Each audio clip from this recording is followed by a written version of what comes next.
everyone, and welcome to episode 16 of Me Dark Presents Scary Movie Madness. Ba-dum-bum. We are in February now. The time is just ticking away.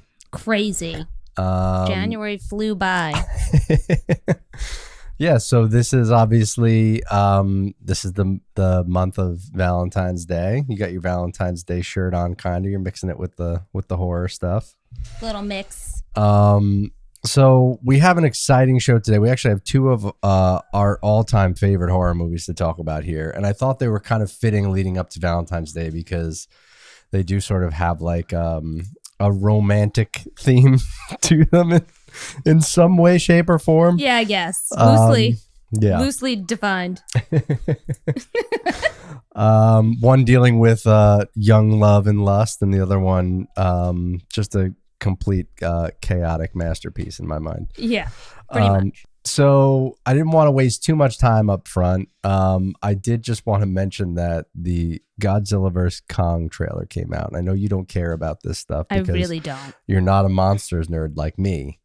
But I just wanted to express how deeply dissatisfied I was with it because it just looks like an absolute garbage film. Yeah, I mean, I just don't know when it didn't look like a garbage film. Honestly, you're right. It kind of forced me to like look inside myself and go, all right, Mark, I think that maybe you're just too old for this now, or it was just maybe never good. I don't think it was. I think it's a similar Jason Freddy problem that we want it to be good. I want it to be good, and it's just not good. And it just never is. That's what it is. It's like the idea seems good, but they always execute in a really shitty, cheesy way. Yeah. And even the idea, I sort of, I don't understand why Godzilla versus King Kong makes any sense at all. Godzilla is ridiculously huge. He's way bigger than King Kong. See, and I always thought King Kong was so big. No. I mean, I know that he's not going to be as big as Godzilla because Godzilla's tall. And King Kong is just an oversized gorilla. Right? Like, so he still has this stature thing that puts him lower to the ground. But like my vision of King Kong is the Universal ride. Mm-hmm. And like how big the hand is. Like when there used to be this photo op that you could go to and you would I remember the ride very well. It was a great ride. Yeah, this is the after when you walked out. And the hand, like for me as a person, I'm 5'1". Yeah, it's huge. I had to be like on a step stool. Yeah. Because his hand was monstrously taller than mine. So if his hand is as big as me, that's a big fucking gorilla. So, but then you think of Godzilla, and he's a dinosaur. Yeah, there's a really easy way to just do it with an eye test in terms of scale. And obviously it does depend to a certain extent on which version of King Kong you're talking about, because they've played with the scale of King Kong, depending on what movie you're talking about. But there's always the famous thing, right, where he climbs the Empire State Building with the girl in his hand, and he's at the top of the Empire State Building, and that's an iconic image of King Kong. Now think about that. He's still very large. He's large enough where you can see him from a distance on top of the Empire State Building. But at the end of the day, he's still like a little thing on top of a building, whereas Godzilla in New York City towers over almost every building. Yeah. So I'm like, this just doesn't even seem like a fair fight, but then they just mosh it to be they're the same scale all of a sudden. Yeah. I don't know if I'm thinking of this wrong. In my head right now, I'm thinking of the Jack Black King Kong. Yeah, it's the Peter Jackson one. The Peter Jackson one. One of the more famous ones. Yeah. He fights a T-Rex. So think about this. A T-Rex is famously about 2 stories tall. Yeah. Right? So you have a 2-story house or whatever. That's the height of King Kong and a T-Rex. A 2-story house. I guess it's a gigantic gorilla, obviously, but nowhere near the gigantic size of Godzilla. Who could step on him and it's over. The scale thing with King Kong gets me because I feel like now I'm questioning all of the different scenes and like, does that really make sense with his full size, or are you just making it work because you want that scene? Like, I don't know. I've always thought that they were fails. I don't like either one. And now that I'm talking about it, I hate it more. Yeah. So I always had a tendency as a kid to gravitate towards Godzilla just because he has that dinosaurs. Wow. Yeah, he has that wow factor visually. That's just like, he's cool and he has powers. See, I went to King Kong because I can't stand the subtitle thing. So like my great grandpa used to have that film room. I think you showed me some of his film reels a couple times. Yeah, when we were at my aunt's, and he had this, and like, mind you, they lived in like a little Brooklyn apartment. He had this great little nook that he took closet space and turned into this little movie theater, and it had one little seat, and I would sit there as a kid with my popcorn, and he'd be like, what are we watching today? And I'd be like, Snow White. And I would watch Snow White, but then sometimes we would have the King Kong and the Godzilla. And Godzilla, I'd be like, oh. But like I could get through the King Kong, and I knew he liked it. There's American versions of Godzilla you could watch. No, but I'm saying this was the experience. He had the like OG original film reels. No, I mean, overall, the King Kong movies have been better movies. Even the more recent one, like the Kong Skull Island one, was a pretty decent movie. Yeah. Although it's like, you know, as entertaining as it was when I watched it, you know, a few years ago when it came out, I couldn't tell you jack shit about it. It's not a memorable film in any capacity. Anyway. A very memorable film will transition right into one of my favorite horror films of all time. This is Eden Lake from 2008. God, the name gives me just nightmares. Being like, oh, I'm going to watch this again. It's going to fuck me up. Yeah, now Eden Lake was one that you and I watched fairly early on in our relationship. We would go through a run of horror movies. It was a fairly new movie at the time. Yeah, I think it was also just that we were looking for like also really unique movies we didn't want to watch. The same old shit. I remember we tried to watch Trick or Treat like 400 times and like streaming was so bad. The DVD wouldn't work. Was it DVD? I thought we were also trying to stream it. No, I had some sort of burned bootleg DVD of it. Well, whatever. I remember that being a nightmare, and then we just started looking into other things, and we went down this rabbit hole of really fucked up shit. Yeah, so these two films are actually one of our earliest encounters with how ridiculously savage and brutal the overseas horror films are compared to just the cupcake nonsense that they put together in the U.S. We talk about this every time. Yeah. The American happy ending, because America can't accept reality. I think since it's gotten better with not doing the happy ending every single time. There's been some more now. But these films, holy shit, and Australian films in particular, which is the next one we'll get to, The Loved Ones, are ridiculously brutal. This one from the UK, though. Surprisingly brutal for a UK, I think. Yeah. Usually it's like, I feel like it's usually France, Spain, Italy, Japan. Japan, fuck it. Japan like makes some of the scariest shit that you won't sleep for lifetimes. But Korea. Yeah, like UK is usually not up there for me, but this one is. Yeah, so this one is written and directed by James Watkins.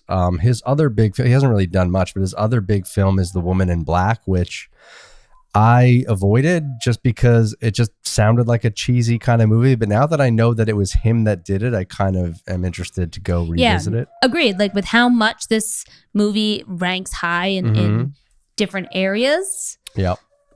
I'd be intrigued just to try it. Yep. He also directed the Black Mirror episode Shut Up and Dance, which was, and it's an extremely disturbing one. I don't know if you remember it or if you had jumped onto watching the series at this point, but it's about this teenage boy who basically he gets hacked, and the hacker starts blackmailing him into committing these crimes.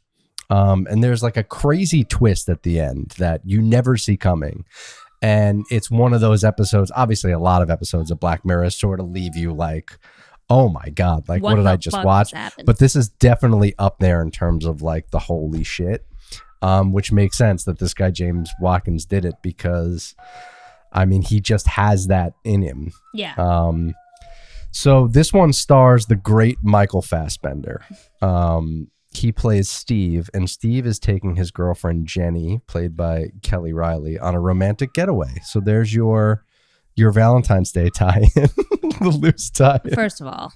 Yep. As much as I love this movie. Yeah. Sleeping in a child-sized tent on a shitty lake somewhere. Not your idea of a romantic getaway. I would definitely kill you myself.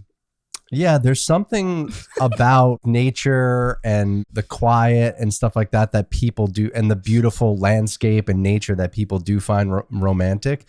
You and I are more hotel people. I think we're definitely a little more ostentatious about our travel, but at the same time, like if the tent was bigger, fine. I don't think I could ever get you to do this. I've definitely been camping.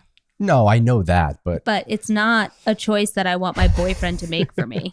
Yeah, so he's taking her on this romantic getaway, right? And it kind of just starts off where you're just getting a little bit of their relationship, right? And I think what makes this movie work so well is the pacing of it, because what they do up front is they do sort of take their time with just establishing this relationship between the two of them.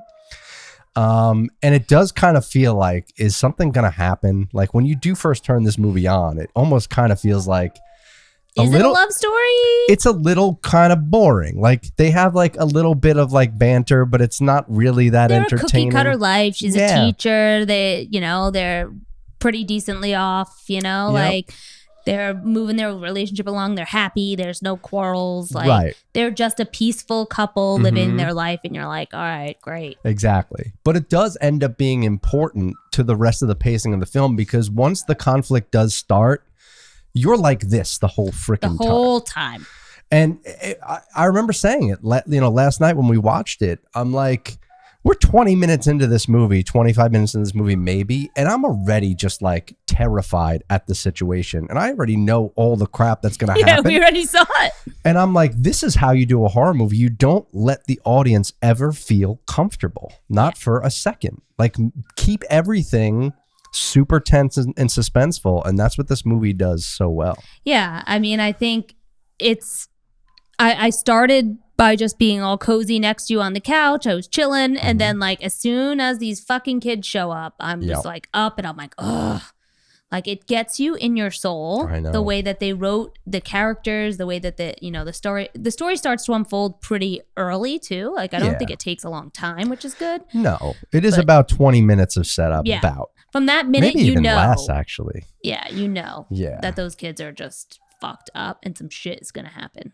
Yeah, so they end up he takes her to like this flooded quarry. That's what he's calling it, a flooded quarry. It is like this really nice, beautiful landscape, got the trees all around. But when he pulls up, he sees that they've renamed it Eden Lake. And he kind of rolls his eyes about this. He's like, oh, they're going to try to pass this off as like lakefront property now so they can sell mansions on the waterfront to rich people and pretend like it's this lake. And it's a quarry. Yeah, not really that. And obviously, this location is horrible. And we understand this right away based on the freaking crazy people that live here, right? Yeah. And these asshole kids are down the beach, blasting their music, drinking beers. Letting their dog run around and shit. The dog. Literally. The dog is just harassing Jenny the whole time. They don't care. They don't care. They don't control the dog at all. They're like, oh, let me grab him. They don't say sorry. They're not like even remotely caring about the fact. They're just like, grab the dog, and then the dog comes over again, and they don't care. Nope. Yeah. No, and then it shits. It does. It shits right in front of her.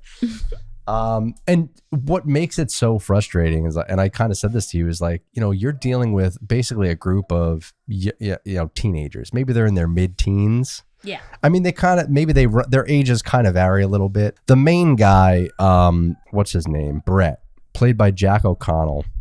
He's the leader of this gang, right? There's always one. This kid, I mean, he, for me, probably represents one of the most like ruthless and evil villains in a horror movie I've ever experienced. But one of the things about it too that gets me the most, I think, is that they did two things really well. Mm-hmm. First was making Jenny a teacher. Yeah. Because she struggles with these are just kids. Very good point. Versus like, I need to kill these fucks. Mm-hmm. And that becomes a whole thing. Right. But the other side of it is, this is the type of behavior from kids this age that you just know is learned. Oh, yeah, for sure. Like, these aren't kids of an age that, like, just got into this all of a sudden. No one loves them. Yeah. This is straight up, like, my parents do this shit and I do it too. Mm-hmm. Like, and you know that really early on, but it really plays out that way. And again, he, as a character, does this so well of just, like, he doesn't come across as a child, but he is. Right. The prototypical victim of an abusive father. Yeah. Right. And he's exactly him. He goes home and his father punches him in the face and roughs him up and calls him a loser and belittles him constantly. Yep. So what does he have to do? He has to do the same thing to his peers. So he feels like he has some sort of power in his life. Right. And, like you said, it reflects in his whole essence right away. Like, he just doesn't give a shit. Like, he knows that they're making them uncomfortable. He doesn't care. Like, they turn down the music. Like, Steve tries to confront them and be like, can you control? Come on, man. There's room for us. Right. Control your dog. Lower the music. Let's all just get along. Like, there's plenty of beats for everybody. Tries to do that, the adult, mature approach. But you're dealing with this kid, Brett, now, and you don't step to him. You don't really understand where this kid comes from, and the fact that it is kids and you are so hamstrung just physically. Like, how do you really fight back against a child is very hard to do. Yeah. One of the best things they do here is when they walk past them, they do the strut past them and they stare them down. Brett pulls his dick out and is presenting it to Steve's girlfriend, Jenny, right in front of him. Just doesn't give a fuck. And again, this is where Jenny is a great character, because if it was me, I'd be like, no one cares about your little tiny flaccid dick, kid. Put it away. Yeah, and then what am I going to do? You're just going to set me up to get my ass kicked. Probably. Oh, my God. It's the New York in me. You can't hold it back. Yeah. In the morning, they're like, all right, we're starving. Let's go get something into town. And what happens? They discover that the kids punctured the back tire of their car. They put this one's a little unbelievable. Mm-hmm. They put a bottle, so when he would back out, it would do it. Yeah, I didn't like how they did that, because I feel could have just slashed his tire. They had knives. Yeah, but they wanted to put the alcohol bottle there to tie it to the kids, to reaffirm that, yes, it was Brett and his gang that did this. It wasn't just a random thing. Yeah, but you're also deep ass in the woods somewhere barely anyone understands, and they had knives, and so slashing your tires wouldn't be oh, some stranger must have come along and wanted us to be stranded. Yeah. So now I'm just saying. Now he has to change the fucking tire in the middle of the woods. Yep. This movie is just so frustrating. It's issue after issue after issue, and it's God damn it. That's what we were saying. There's so many things that come up right away where it's maybe this is a sign that this is just not. It's not in the cards. It's not this romantic weekend that you plan. It's not going to work out. And it's even she says let's just go find another spot. And he's like, no, I'm not going to be bullied out by a bunch of kids. And I'm like, yeah, this is your ego. That's the deadly sin that you make in this film, is trying to be impressive for Jen. She already loves you. It's not. Yep. All they had to do was leave. Yeah. She's not interested in this machismo conflict that you got going on with a 16-year-old. For her, it's let's just find another spot and just get on with the weekend. Yeah. Why do we care about this? Yeah. So really, the intense pacing of this thing, though, that we were describing in the beginning really starts to ignite when the kids steal their car. So they're taking a dip in the lake, just enjoying the nice day. And while they're doing this, the kids rummage through their bags. They take their phones, the car keys. He takes his Ray-Ban aviator sunglasses that he's so attached to. And at this point, it's all right. This is serious now. These kids are stealing my shit, and one of them is my mode of transport out of here. Stealing a car is considered larceny. Mm-hmm. Yeah. So now it's at this point you have to realize this is not just kids being kids. They intend to do harm. Yeah, 100%. So when he does track them down in the woods, there's this big confrontation between them where Steve is like, give me back my car keys, give me back my phone, enough of this, it's over. A scuffle ensues, one of the kids takes out a knife, Steve grabs it, accidentally the dog gets stabbed, right? The gang's Rottweiler gets stabbed in the scuffle. And this is really what ignites Brett's rage, right? This is the series of events that then start to trigger me on this, you want to terrorize people, threaten their lives, threaten their property, and then something happens to you as a result, and now you want to get mad right.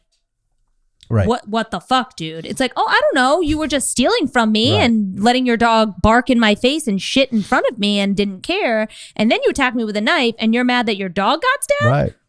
But what about everything that you did? It's another layer of frustration. This whole movie is just frustration. One of the most frustrating moments comes for me here is it's the middle of the night at this point, and he's panicking, right? He's trying to just go as fast as he can through these woods to get the hell out of here, because now they sense danger. And I'm like, dude, slow down. You're in a car. They have bikes.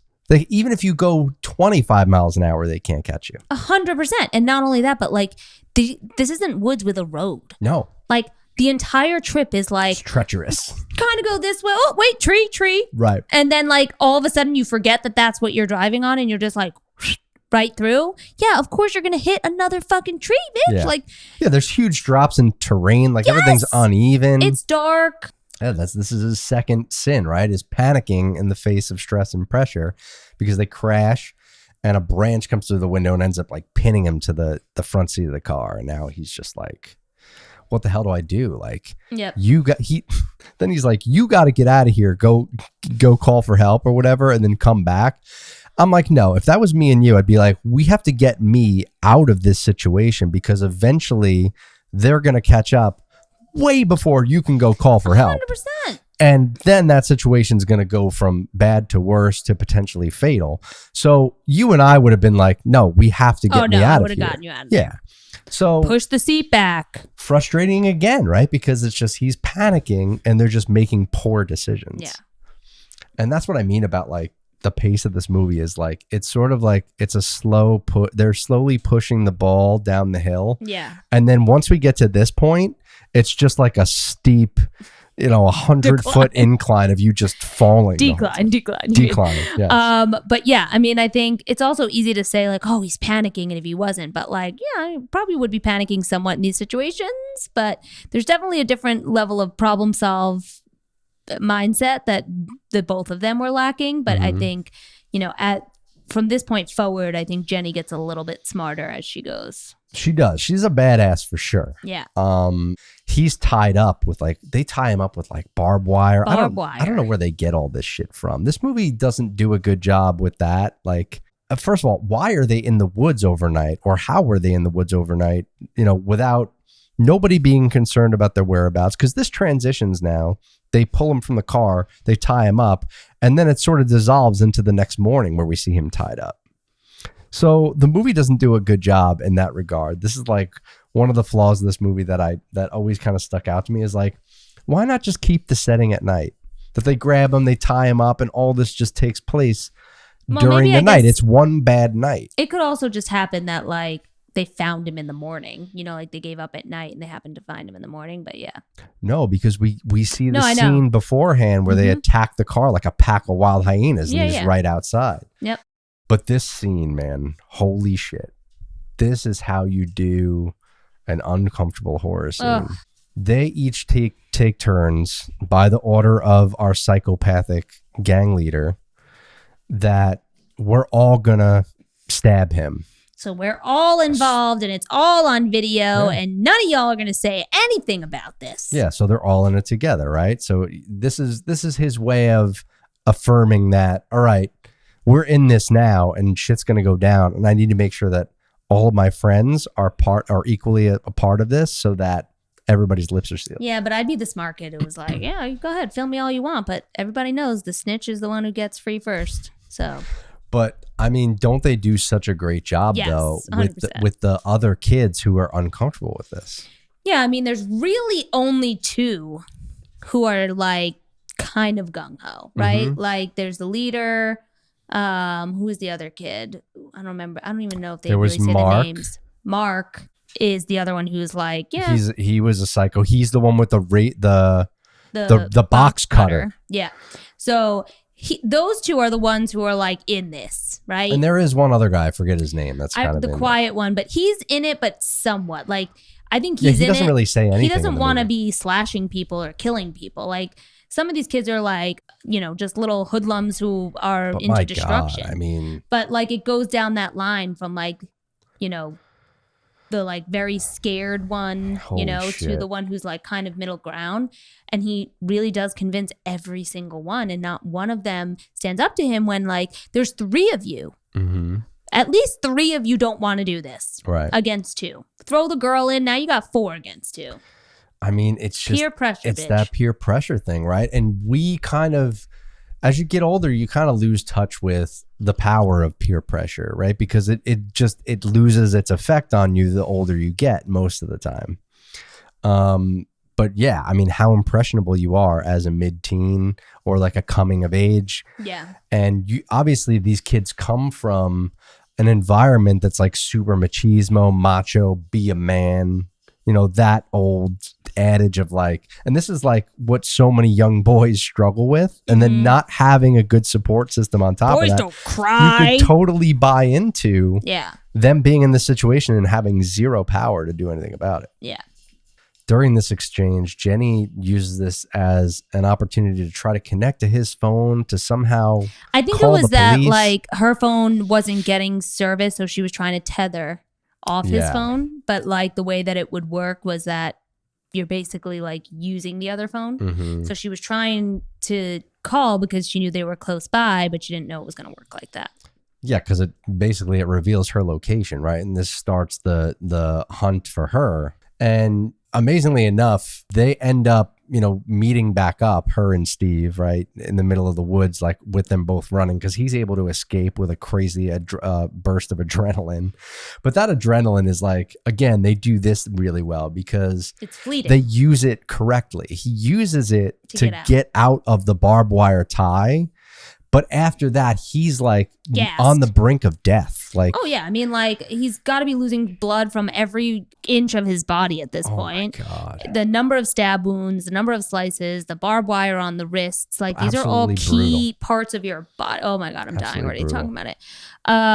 It's devastating because like I put myself in their shoes very easily. I can relate to this couple, like with me and you. Yeah.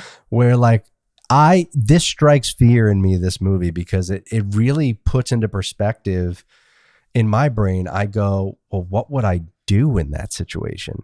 And it's just fear that floods my brain of like, I feel like I wouldn't have a whole hell of a lot of power to get us out of it. Yeah. Right. And so like, these are the movies we talk about it all the time, the shit that can happen to you. Yeah. And when you can put yourself in this situation where it's like, not only would I be tied up like with barbed wire, with these kids stabbing me in all places all over my body, but you'd be 30 feet away watching it happen. And to me, I'm just like fuck that, right? It's like, that's a fucking terrifying situation. Yeah, I mean, I don't even know what I would do. It would take everything in me not to try and storm it, but also knowing at the same time that like I have to wait for the right opportunity. But like the right opportunity could also not come. Yeah. So like it's that back and forth with your brain of like, do I or don't I? It's so frustratingly hopeless. Yeah. And holy shit, man. They hide in that shed or whatever. And Michael Fassbender probably performs the most convincing death scene I think I've ever seen in a movie. I cannot ever picture a character dying in a film that felt as real as this. Yeah. He does the whole like convulsing, losing blood thing to like you buy it hook, line, and sinker. Totally. To the point where like you almost want to cry. It looks so bad. Yeah, I mean, it's like you think about everything that they've survived already, and then to get to that point where like they've thrown them off their trail, and it's just like, nah, this ain't working. It's heavy shit, and there's no way anybody can do it justice without just sitting down and watching this movie in the context of it, and just the visual of how he does it is just it's super, super impressive. It's one of the best acting jobs you can ask for in terms of a character bleeding out and dying in front of the woman he loves. Ugh. So, you know, from this point on, this is when Jenny, like we were saying, she gets really badass because she's on her own. Even in that scene, right? Because she thinks about moving them under the little house and hiding them while they, you know, come into the space, and she keeps them quiet and like, you know, there's bacteria and God knows what getting in all of his wounds in this water. Again, but the least of his concerns. Least of the concerns, I guess, considering the circumstance. So yes, this is your first taste of Jenny really becoming like super crafty. And what sucks is like, you know, she's doing really well, and then she fucking steps on that spike.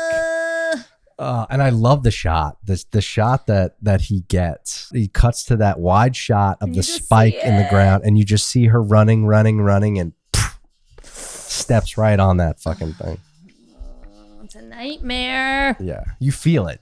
You kind of feel it. I hate it. Like, And it's like another similar scene in The Loved Ones, and it just it's a lot. It's a lot. It is a lot. Oh my God. Talk to me about this kid, Adam. This fucking kid, man. Listen, I guess the storyline here is he's bullied by these shitty ass kids, right? And so they must have come to him and said, listen, we'll leave you alone if you see this girl and you call us, and use this little shitty kid to their advantage, right? And you'd think this kid who is smart enough to listen to his mom who says, don't talk to strangers. Right. Of course. You would think he would have enough morals to be like, yeah, no, like you're a bunch of hoodlums who try to like steal my shit all the time and like beat me up. Maybe no, I'm not going to turn this woman over to you. Nope. Just self-serving. And was like, yeah, no problem. See, is that how you read it? Because that's how I read it. The more I think about it is, obviously, there's some sort of an exchange there, right? There's 100% an exchange. But also at the end of the day is I don't know that he was doing it for any other reason than he was terrified of them. He was afraid that if he didn't do what they wanted, it was going to be bad for him. But self-serving. At the same time, like you're saying, you've now come across Jenny, right? She's got a spike in her foot. Covered in blood, She's just mud. covered in blood and mud. And like, she's, obviously at a worse for wear. She needs help, right? Yeah, you could have easily called 911 and they never would have known. Yeah, you have a bike. You know where town is. I'm like, get her on the back of the bike. She could barely walk and just ride her into town. Let everybody know what's going on. Get her help. And you don't have to worry about those fucking asshole kids. Because it's as simple as I never saw her. Yeah. Like, all it has to be is that you never saw her. Yeah, so I think... So now I don't feel bad for this shit kid and what happens to him. Well, yeah, because he's smarter than this. This is another one of the... It's just an absolutely gruesome, brutal horror scene. They tie Jenny and Steve's dead body up together, and they pour gasoline all over them. We're going to burn her alive while she's next to her... She's alive. He's like, he's not. Her dead husband. Yeah. So that's the scenario that now Adam, this kid, has sold her out to. And it's like, oh my... Like, holy shit. Hope you're proud of yourself, kid. And, they force Adam to light the match. Like, you're going to be the one again. Like, everybody's in on this together. And he does. And luckily, it's only on Steve's side first. So while he's burning, the rope that's holding them together is burning. So she's able to flee and escape.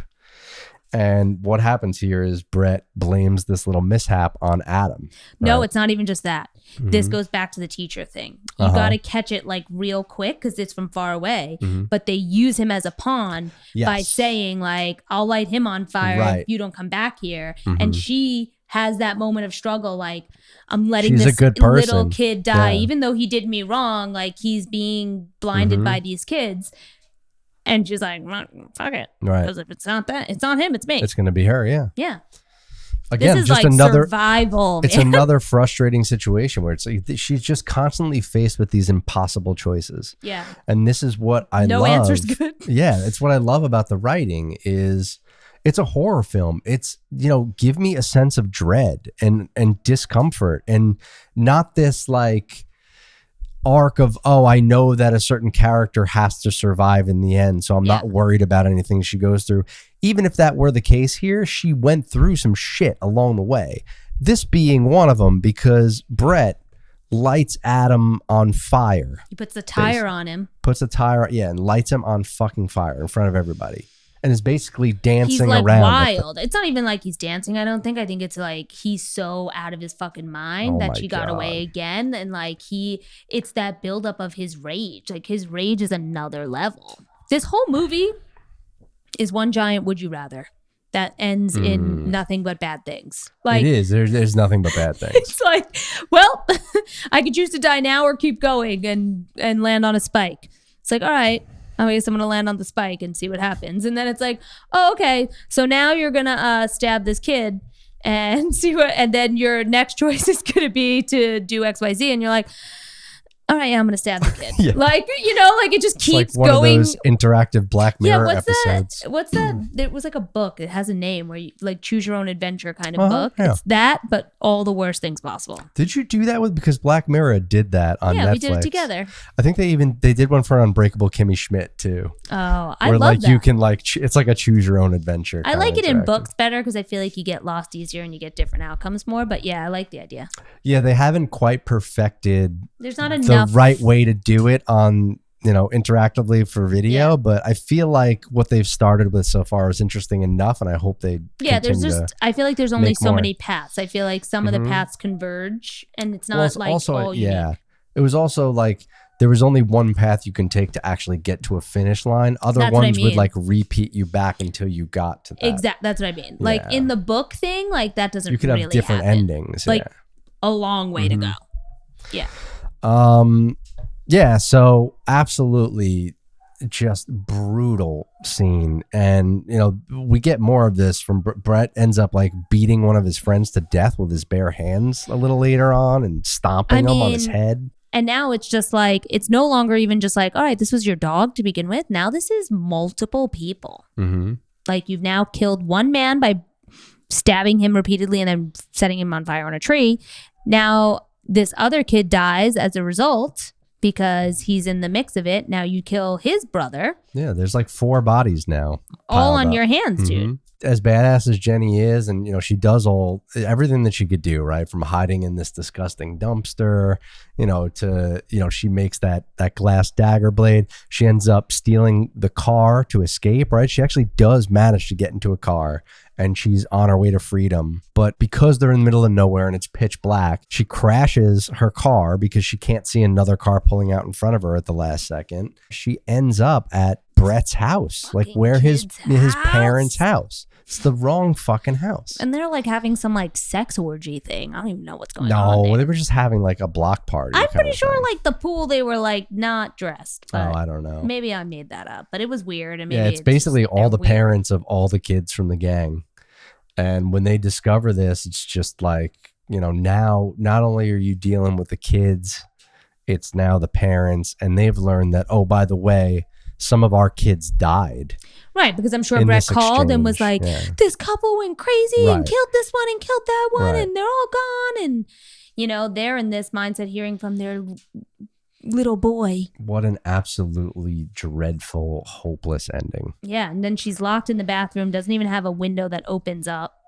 No, I mean, the whole thing, it's just another frustrated moment, like piled on top of other frustrating moments of just, Yep. And the parents going, I mean, what do we do here? Like, I mean, our kids are dead. Like, we have to. And then again, that's that full circle. You know what this is? This is like a really, really dark mini version of Lemony Snicket's A Series of Unfortunate Events. Oh my God, it is. Right? Where it's just, there always seems like, okay, it's over. And then, nope, it's not over. Yeah, just keeps going. I mean, they don't even obviously end up. It's just all bad. Yeah, they don't end up showing you anything further, but you do see Brett looking at himself in the mirror, deleting the videos, and like, there it goes. Like, it's all just gone. Yeah. Just gone. Like it never happened. Yeah. All right, let's move on to the next one because we got a game of Would You Rather after this to close out the show.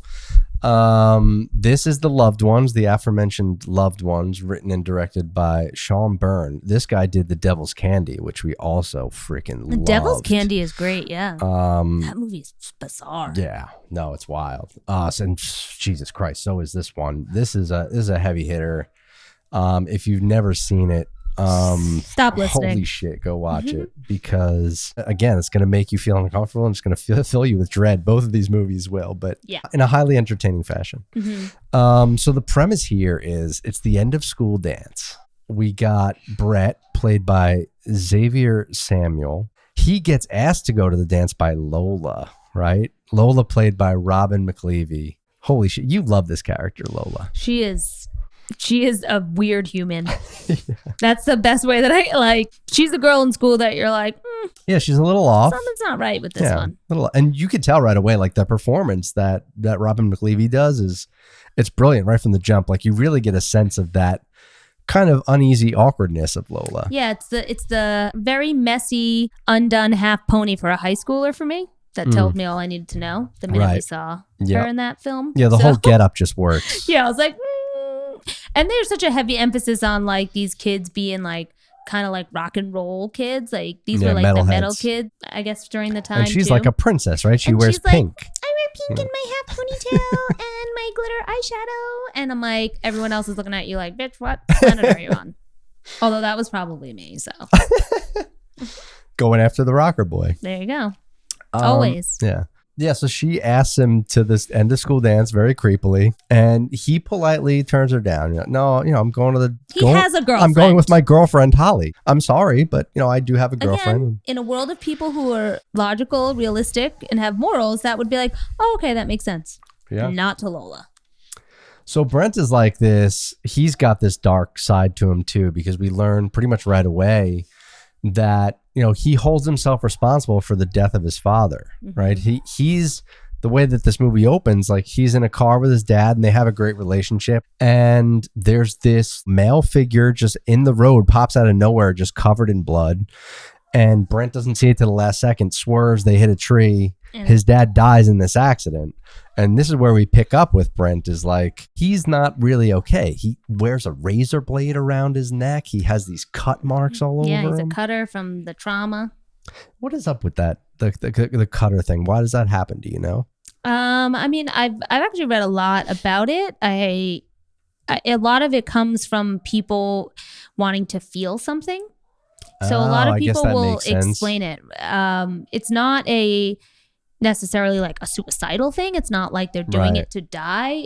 It's like there's a lot of different ways that people who go through this can explain it. Demi Lovato actually talks about it because she used to be this. I thought it was like a compulsion. It's very much a for troubled kids who are dealing with things, who can't communicate what's going on inside of them or live through traumatic events. Yeah, that lines up perfectly with it's what about cutting to release the pain or feel something or things like that. So usually it's in very spots on your body that aren't gonna be damaging. Yeah. So his is on his thigh, where your skin is kind of thick. Yeah, usually. It's all in the same spot. It's and it's he's got scars there that have healed over, and he's still slicing at it. But he is seemingly, though, he has this great girlfriend, Holly. They have a good connection. It's really just his home life is sort of in a turmoil right now because the mom is really concerned about him. She even says here, and this is sort of what spirals him into danger in the first place. If you're going to go to the dance or whatever with Holly, just let me get you a cab. She doesn't want him driving. Yeah. He's like, but I'm still going to get in a car. Right. But it's definitely hard to convince your kid that you don't blame him for killing your husband and his father when you're just not okay with him driving. Yeah. It gets to him, right? Because it's just a constant reminder of what happened.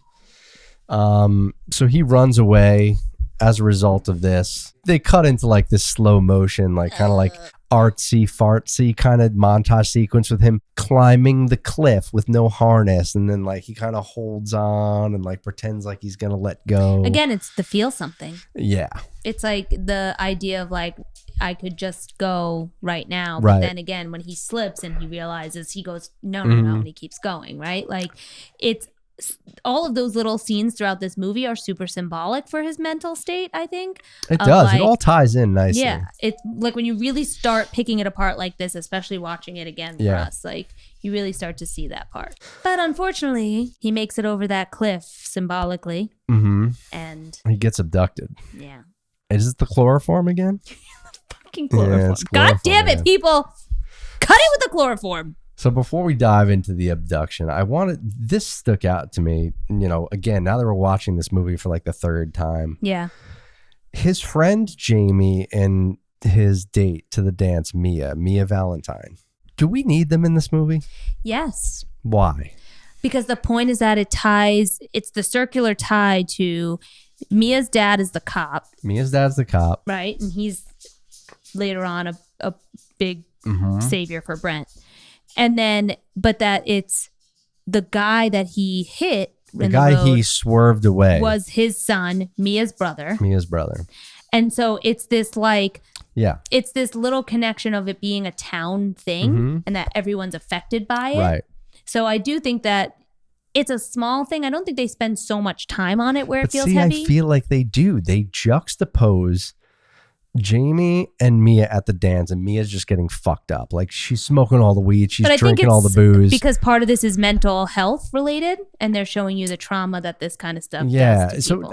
It's not that it's bad. I don't mind it in the film. It's just in hindsight, I look back on it and go, I just don't know that it provides enough meat for you to cut away from Yeah. The Lola shit. Like, if I could have gotten more of the Lola kidnapping Brent scenario with Daddy and all that stuff, and sacrificed some of the cuts back to the dance with Jamie and me, I'm like, yeah, give me more of that. I think it's just, again, the twist unraveling, but agreed. Mm-hmm. Like, it's the twist unraveling because, like, you don't know who that person in the road is. You don't really even know about the Mia thing, right? Until they go, you know, you get the first hint when it's like, oh, Mr. and Mrs. Valentine. And that's where you hear it, right? And then when he's captured and she's showing him the book, and it's the page and she says Valentine, and then you go, you start to piece it together. And now you piece this whole thing about like how everyone is connected to this psycho girl. Yeah, Lola's basically affecting everyone's lives in some way, shape, or form. She's causing pain to multiple people at once. And it's, again, that correlation because the father is lost for Brent, right? And now the son and the father get lost for the Valentine family, right? So it's like, it's all of these parallels throughout the movie, I think, that they're showing you. Yeah, but you know, the Lola scenes, and holy shit, she's you know, amazing. And Am I not pretty enough? Yeah. Is my heart too broken? It's the best cheesy, song of all time. Yeah, this cheesy princess pop. I'll never forget it. No, I will never forget it. But holy shit, it's this. You know, we've talked about this before. Is the importance that music can play in a horror movie, and it doesn't have to be like the Mike Myers tinkly piano creepy notes. It can be the shiniest. It's literally Lola's melody. Theme song. Yeah, it's her theme song. I'm pretty sure back when we first watched this, I looked this up, and that song is just a real song that existed before this movie existed. But you would swear that that song was her and written for her. Yeah, so this music plays, and we get these great little shots of her bedroom. Yep, all pink, and all little glitter. Yeah, and little abstract parts of like a scrapbook that she's going through. And she's drawing on Brent's picture in the scrapbook, and like it's really like a bizarre situation right off the bat. Yep. And Daddy walks in the door, fucking Daddy, with the pink dress and the shoes, her prom outfit. Daddy's the savior. This is when you know shit's weird, because this is a teenage girl who goes stay and wants him to watch her undress and put the outfit on, and you can see her face in the mirror, and you know this bitch is fucked. Like, you're like, oh, okay, this is what we're doing. It's a brilliant performance. Like, everything she does, she makes sure she puts that exclamation point on it of like, I'm crazy. Oh yeah. Yeah. There's the little touch of no mistake. Like, so much of it can just be that she's this, you know, teenage girl and excited for all these memory things, but then there's that little bit of psycho to everything. Yes. Yeah. Cute but just psycho. The perfect amount. Too. Yeah. So the first thing they do is Daddy holds Brent's head back while Lola can stab him in the neck with this syringe and inject something into his vocal cords. Bleach. So you read it was bleach being injected. Yeah, because the bottle is a bleach bottle in Australia. See, I just feel like that would kill you, injecting bleach in any So capacity. I read about it, and it's like, it depends how much. And now this somehow renders his vocal cords not unusable, but very damaged. Chemicals. It's like, think of, like, you're basically, it's kind of like, what's that, the hyaluronic acid situation, right? When they do that whole thing and it eats away. You're putting like bleach that eats away at matter. I cannot imagine just someone injecting chemicals into my vocal cords and then just not, or just hurting. They probably just permanently hurt. There's no coming back from that. And then we see Bright Eyes over there. Bright Eyes with a hole drilled in her head. And you're just like, what is this? It's just this older woman at the table with them. Now, you said you automatically assumed it was the mom. Oh, yeah, 100%. I didn't. I just figured. You thought it was some woman they captured. I thought that they do the same thing for Daddy. Like, it's his turn. They capture a woman for him, and he does the torture. I saw that shit spelled out. The minute she was undressing in that room, and he was like kind of looking, but looking away and shit, I was like, oh, here's what happened. Little Lola was mad that mommy got attention. Jesus. And Lola was old enough now to understand what a story that. And so she, who has made Daddy her minion to capture all the men that she wants, to find her a man like Daddy. But sure as fuck, she wasn't going to let mama stand in the way. So I guarantee you that backstory is that the mother was like, what the fuck are you doing? Oh, no, it definitely is, because they do confirm it later on. Well, that, yes. You know, because Lola does end up killing Bright Eyes. 100%. And she's like, bye, mama, or whatever the hell she says. But I'm saying I knew it. You knew it before. I From didn't that piece scene that in the together. bedroom and then seeing her sitting there, I mapped that whole thing out. I knew exactly what we were about to deal with. Now we're at dinner, right? They're going to have a fried chicken dinner together with milk. What is with horror movies and chicken? And what is with the milk thing? The milk. What is wrong with you people? Who pairs First of all, fried chicken with milk? Okay. We are not baby cows. So that's the first thing I'm going to run with. We are not fucking baby cows. So again, I get it. Like, oh, right, you want to do that when people are little and you're growing and whatever. This is not a beverage for adults to be drinking with dinner. Miss Heavy Cream in the tea? I don't drink a glass of it. Is what I'm saying. Like, this is a tall glass, with 16 ounces. Right, with fried chicken. With chicken, and that's not normal. No. I'm not drinking 16 ounces of milk. No, it's absolutely disgusting. It's nasty. Anyway. Yeah. So it grosses me out. And the fact that they're greasy with the chicken and then the milk, God. I just want to die. I can't. Yeah, so then Lola reveals even more here because she sits on Brent's lap and presents her scrapbook to him. And now this is where it's not just abstract shots of the scrapbook. Lola actually spells out and shows you like her whole history of her and Daddy kidnapping these boys and having their way with them, performing these lobotomies, boiling their brains, destroying their vocal cords, throwing them into a pit under the floorboards. Like this is a lot. You also forgot the very Lola, key line. What? When he asked if he had to go to the bathroom, and then she makes him pee in the cup, like while she's sitting there. First of all, she chugs the cup of the milk. And then the one line that gets me every time when he doesn't actually pee. And she goes, were you telling Porgy Pies? Porky Pies. I love that. I'm going to start saying Porky Pies instead of lies. Yeah, I'm like, why are you telling Porky Pies? So ridiculous. It is a creepy fucking thing to have her say. Awesome dialogue. That was But again, amazing. These are the weird, creepy things that this girl does. Like, she is so bizarre. Yeah, that countdown that he gets 10 seconds to pee in the empty milk cup. Otherwise, Daddy's going to nail his dick to the chair. Holy shit, man. I hope you're someone who was in pee shot. Like, what are we watching? This is what we chose in life. I mean, this is our Valentine's Day lineup. Yep. Like I said, you went real fucking heavy with the first two. Young lust. The dangers of young lust. The dangers of young love. Unrequited love. In teenagers. At least when fucking Lola's involved, yeah. Yes.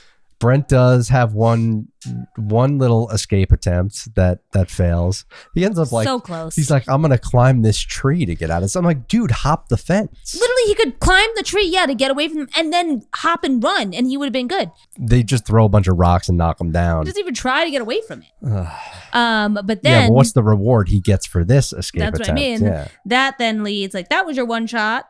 Really? Pretty much. Because now they put knives in your feet to nail your feet to the floor. Holy crap. And yeah, now you're really they have crappy linoleum tile that you can he basically does. He just takes a really big sharp knife and he just keeps hammering it into the floor through his foot. So it's now you're not going anywhere. Just like people under the stairs and the knife to the door. I love Lola screaming at him to cry. She's like, cry. Right in his face, a half inch from his face. Ugh. Just wanting him to show me the pain. But again, remember what he doesn't feel anything. It's good that you brought it up, but the cutting, right? The cutting is to feel. He's so numb to life that he's bitch, you think you can hurt me? It is a fair point. It's a nice little setup, a nice little character touch where you can make it believable that he can endure this level of pain and still keep fighting. I mean, this is a tough fucking kid. So this is also, though, back to the conversation about the Valentines, right? Because also very different. I'm sure she got different reactions from that kid than she got with Brent, right? Because there's clearly a pattern of what she does. When she shows the book, you see the things that she does to each of these people.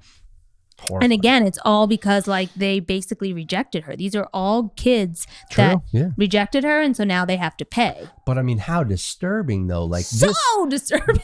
There's pictures of her when she's like 8. Yeah. Like this goes back a long time. She was a little kid then when this whole weird like sexual thing happened with her father, this whole torture thing. I don't know if it was supposed to be that. I think that that's the innocence unfurling, if you will. Like I think what you see in the beginning of the book. Yeah, but she's been killing kids since she's 8 or 9 years old easily. I guess so, because some of those kids did say like missing early, right? I was trying to remember, but there's photos of her next to them in the chair, like dead. Yeah, but I didn't think they were that young as what you're saying, but maybe I'm remembering it wrong. I remember seeing it and thinking like, all right, it was an innocent thing, like her with boys, and it spiraled into this because as she got older, she was rejected. I mean, it's a subtle thing that they do, but as she's going through the scrapbook, there is a little she kid. starts really young, and then it gradually builds up to who she is now. But it's like, no, she's gone through many victims over the years. And then that just makes you even more disturbed. Like she just makes each time more violent at that point because she's bigger and stronger. And you know, that's also like the part where they bring you to lobotomizing. Yeah, so you can tell she's like now starting to cross that threshold where she's done it enough. She's gotten comfortable enough with it where it's like things that her father used to be the one to do, like inject the bleach into the vocal cords or perform the drilling lobotomy thing. She wants to do all those things herself now. She's like, this is my first time. Yeah, so this fucking drill scene, this is probably, people that know this movie, this is probably the most famous scene in the movie, I would think. Yeah. And this is all over YouTube too. Like the drill scene is like it's a big horror scene. And I mean, rightfully so. It's just the sound, the smoke, the visual, because they do that up close of his face and the blood coming down. Well, I love the buildup of it. Is like you have the miss, right? She's really iffy about how to go in. He's like, no, use 2 hands. Like they're really suspenseful about it. And she's walking in really slow, learning. And then she sort of just like, you know, she doesn't have enough pressure. She's learning how to do it. It's a daddy-daughter moment, like riding a bike. Oh my God. Yeah. And he's like walking her through it. No, you got to press harder, sweetie. Yeah. And the smoke starts coming out. And then he holds the head tighter. Yeah. Fucking hell. And but that's not where it ends. Yeah. As if that wasn't enough, they want to pour this hot boiling water into the hole to like boil their brains, basically turning them into just like these rabid mush creatures of nothing. Yeah, basically just shut off their cognitive function. Holy crap. But then that's where it again leans on the daddy thing, right? Because she's like, can you make the hole bigger? Oh my God. It's like painful. We didn't even mention, this is on the back of the slow dance she does with daddy where they almost kiss. Well, no, she's dancing with him first. That's what I mean. No, she's dancing with Brent first. Oh, yeah. And that's creepy because this guy's got knives in his feet and she can barely move. And yes, then she switches, and this is where you really see that whole incestuous thing come out, because she's like, they're just never going to be you, daddy. Oh, disgusting. Like this movie just manages to keep putting little things in there that make you go, this is horrifying. Horrifying. But that gives Brent an opportunity. It makes a great fucking movie. Yeah, it does give Brent an opportunity when daddy goes to make the hole bigger. This really like ignites that adrenaline spike again. Like we saw Michael Fassbender had in Eden Lake. This is his moment. He finally like breaks free of his chains. He's like, yeah, I'm just going to pull these fucking knives out of my feet and just go to town on this fool. He like conserved all the energy the whole time. And what do you think of the kill? I mean, first he slashes him with the drill bit, right? Because when he breaks free, the drill sort of like scrapes daddy across the face. Gnarly looking makeup too. They did a good job on that. And then he just comes up and stabs the fucking shit out of him. Yes. Holy what else are you going to do to crap. people who are literally torturing you in every manner possible? Yeah, no, it's wild. We get that pit reveal, obviously, where, you know, they opened up the floor to feed them. This is where like the previous victims were. Yeah, that's where they keep them. Oh my God. So you reveal like, oh, that was supposed to be Brent's fate, where he was like gonna get tossed into the freaking pit with these other like cannibals now, basically. Yep. So yeah, daddy falls in the pit.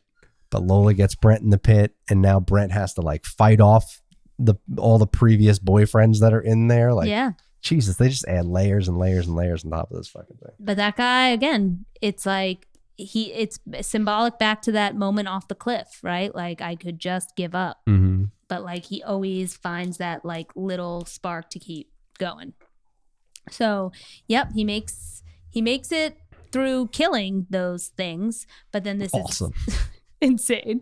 And eventually gets out, right? Like, because now here's my question for you though.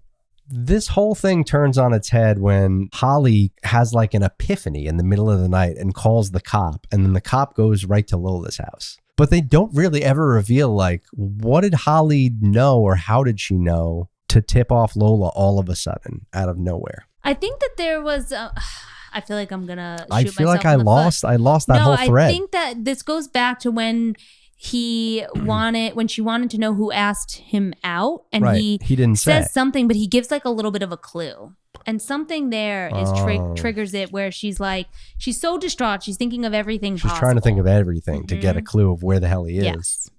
I think it has something to do with that, and I just can't remember, and I might be lying. So you might be right. Maybe there was like a subtle coded hint that he dropped to her as to that it was Lola that asked him out. Like, again, she's the creepy girl with a half ponytail, glitter eyeshadow, wears pink all the time, and wears jeans rolled up as shorts. She's suspect. She's a creep. Yeah. Like, if you were running through your yearbook, you're like, who's a creep? Who's a creep? Who's a creep? This one. Yeah. So yeah, the cop goes to Lola's house. He discovers this carnage all over the fucking place, right? Because the whole house is just covered with like Brent and her dad's blood, basically, at this point. It's just a bloodbath. And wait, what does she attack the cop with? A cleaver, right? Yeah. Cleaver for the win. Yeah, cleaver's a great, second time. I know, cleaver's a great pick. It's a great weapon. It is sort of a one-time use weapon, though. That's the only flaw. Right, because it gets stuck. It gets stuck. But I did say that when I picked it. I knew that. It is just, but it's a clean kill. Like, you're going to die. It's a clean, cool kill. Yeah, you're dead. He's able to escape because of this, though, Brent, because Lola's like, she's lost her mind at this point. You know, obviously it's lost already, but it's beyond where she's like, I'm going to go home. I'm going to go to your house now. I'm going to stab your mom like you stabbed my dad. And then I'm going to go stab Holly in the heart. Like, fuck you. Like you did to me. Yeah. And she's all calm. Oh my God. She's so fucking calm. She just starts walking there. In her heels and her dress, and that then crazy descent into madness. It's so believable, right? But it's so like, she's just like, yeah, here I go, and like, not walking fast, not running, just casual stroll through the street in the middle of nowhere. And she's singing the song. She's singing the song. Oh my God. Everything. It's fucking great. That's an iconic scene. But it's so good because like they do the killer one last scare shit, right? Like where they see her barely Jesus. Yeah, after they run her over, she got the compound fracture in her wrist. And she's like gnarly. barely, but she's still got the knife and she's doing this and dragging herself. Like, that girl is relentless. All right, so let's close out here with Would You Rather. So I've got some Would You Rathers I came up with. Ready. These are a little crazy, I'm not going to lie. I know, you were previewing some earlier, and I just don't know where your head's at sometimes. All right, so my first one is, would you rather live in a haunted house or run the Raven's End mortuary from Mortuary Collection? Technically, I live in a haunted house, so... This is a haunted house? Yes, babe, there's ghosts here. All right. Whether if this is a haunted house, then yeah, you'd pick this over. This is a great. Yeah, I'd 100% think this. You should have prefaced a little more on the haunted. A real haunted house. Think about a haunted house in terms of like movie haunted Amityville house. Horror? No, like The Conjuring. I mean, I'd probably then choose the mortuary thing because I'm already like untouchable. Mm-hmm. So it's like, all right, you fox, what are you going to do to me? Well, the thing is like, see, I think I would go with the haunted house just from the standpoint of like, all right, I feel like there's a good chance I could survive the haunted house and then, you know, Did you see The Conjuring or no? I know. I'm not saying you definitely will. I'm saying there is a scenario where you do survive the haunted house and live to tell the tale and you go on about your normal life. Usually not the white male, though. That's how you're going to play it? So it is a horror movie then. Yeah. I'm just kidding. I still am going to stand by my pick, so... All right. So you'd rather run the Ravens mortuary. 100%. Yeah. I mean, you do have that immortality element of it where you just run it forever. I don't have to be scared of anything because like, what are they going to do to me? But you're going to perform all those services. You're going to do all the embalming. What am I going to do? I have no choice. I could just incinerate them all. I'm going with the haunted house. Although I guess in retrospect, you're living in the haunted house. That means you're living in it forever. It's not like you survive it. It's like you endure that. Yeah. Yeah. Unless you burn it down. Yeah, maybe I would go with the. Yeah, see? It's not like there's an end in sight on the haunted house even. Like, all right, I can at least just live my life. All right, this one's going to really tug at you because it's going to be a difficult choice, Are you I feel. doing animals? Don't do animals. Okay. Would you rather never celebrate Halloween again or never celebrate your birthday again? Oh. These are huge milestones for you. Definitely my birthday. Never celebrate your birthday? Yeah, I'll give that up. Halloween is too special to me. It's an easy choice for me. I wouldn't celebrate my birthday. I don't like celebrating my birthday now. It's like, it's actually funny. I think we get more of our friends together for our Halloween than we do for our own birthdays. Definitely. Yeah, 100%. It's a better party. It's like, you guys fucking suck. But yeah, I would definitely, like Halloween just has so much more to it. I agree. Okay. Would you rather only eat bugs or only eat rodents? If you remember our little friend, the cleaning lady, blending up the rats. Though, right? Huh? I can cook it? Yeah, you can cook either one. All right, then rodent. Oh, really? I'm not eating a fucking bug. Bugs are highly nutritious, and I hear they taste kind of just like salty. I don't even want to look at it, let alone touch it, let alone put it in my flipping mouth. No. Have you watched Fear Factor? I wonder if it would taste anything like fish because you ate bugs. It's like the land version of but it wasn't really. It was like those dried crickets. They're freeze dried. It was more than crickets. There was larvae. Whatever, but all they do is they dry the hell out of them and they just salt them. It just kind of tastes like a salty corn treat. But like my point is, I wouldn't even do that. All right, so you're going with rodents. There's no way I would eat rodents. No shot. I mean, disgusting. Really? Because you ate rabbit. You've eaten snake. Is a rabbit a rodent? I'm pretty sure. I don't think it is. What is it's it? A hare. Under? I don't think that's like the class. I don't know. I'll have to look it up. We're gonna look it up. It's not a rodent. Okay. My point is, you've eaten weird shit. Would you rather always smell like you're dead or always feel like someone is trying to kill you? I'd rather feel like someone's trying to kill me. I'm not like, that's not even a question. Like, just looking over your shoulder constantly every day of your life, every waking moment. I do that anyway because I'm a neurotic human being. Oh my God. What is it like to be you? It sucks. Do you want to switch brains? No. Oh. I don't think we can do that. If we had the technology, maybe I would try it for like a day and then we'd reassess. A day?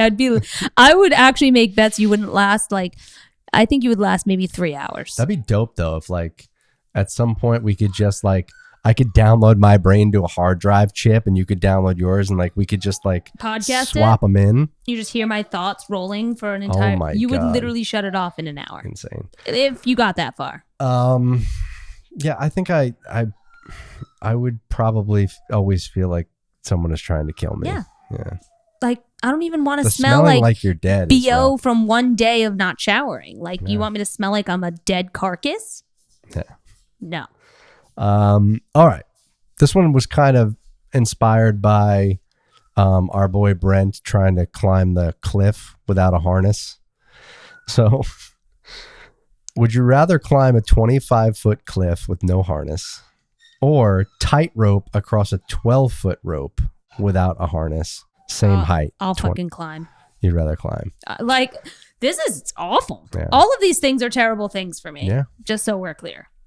I don't like heights. I don't like manual activity like this. Like a cliff, I don't know. I feel like I'm fairly athletic, but I'm not really super strong or fit enough to do it. Adrenaline for that versus adrenaline for balance. But it's only 12 feet I got to get across, so it's almost like two of me laying down. That's a long way. Like that's here to here over a canyon. What if I change the rules a bit where you don't have to tightrope like walking? You can like hug the cable and I still wouldn't do it. I see. I feel like if I could do that, because then I can just cross my legs over, and then I just have my two arms just pulling me across, and it's only 12 feet. I have bad experiences with ropes in gym class as a kid. like climbing the rope upwards was a nightmare. That's tough. So, and it had knots on it. So like, you're going does this with rope cliff. have knots on it? Like, no. I have a lot of questions. No. I feel like the cliff, because I'm a smaller person, I actually have decent upper body strength. I feel like you have more control. Yeah. I feel like I could stop. The good thing about the cliff is there's a certain threshold that, yes, you will cross where if you fall, you're in danger of dying or severe injury. But, you know, there is also a certain height that you can fall from where you'd kind of be okay. Yeah. And then the cliff is probably that. The rope, the thing that gets me with the rope too is like, if your hands lose, right? Yes, your legs are wrapped around, but like there's not much that you're wrapped around. So like it's a lot easier to like slip off even at that point. And especially that like balance versus upper body strength. Right, because you have to think about it as like you're using all of the leg strength in your legs at your knees essentially to trap this rope. And now if you lost your grip and you're hanging, you have to swing yourself up. It's core. Fuck that. I mean, my core is strong, but I'm not trying to do that. All right, last one. Okay, this better be a good one.